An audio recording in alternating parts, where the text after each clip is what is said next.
think over about 10 years ago, I was at a missions conference, and an older gentleman, preacher, missionary to Egypt. I can't think of his name for the life of me now. He's probably off the field. He was up in age back then. Was preaching, and one thing I remember him preaching about is a balanced life. He said he's been to like thousands of churches and all over the country, all over the world. And he said a lot of churches are, when he goes into them, they're just all about Bible study, studying the Bible. He said what that is that's the head. That's the head. And he goes, then there's some churches like he goes into that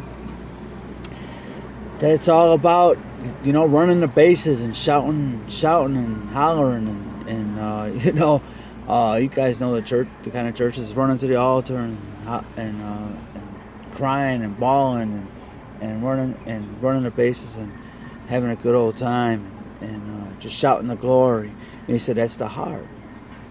And he said there's also churches he goes to that's all about soul winning, knocking on doors. And that's all they do is knock on doors. And he said that's the feet. He said if we can get the head, the heart, and the feet together, we can have a balanced Christian life. And I have yet to find a church that really has that balance. I've been to churches that's all about Bible study, and I love Bible study. And I want to know more and more about that book than every day, more and more.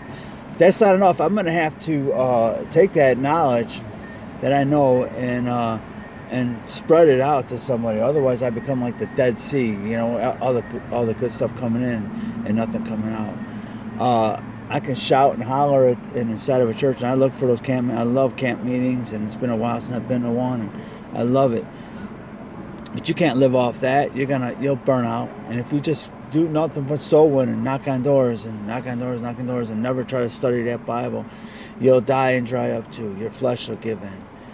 Just a thought I was thinking about this morning. Head learning, heart shouting, feet telling. A balanced Christian life. We can get that, man, we'd be good, wouldn't we? Love you guys. Have a great weekend.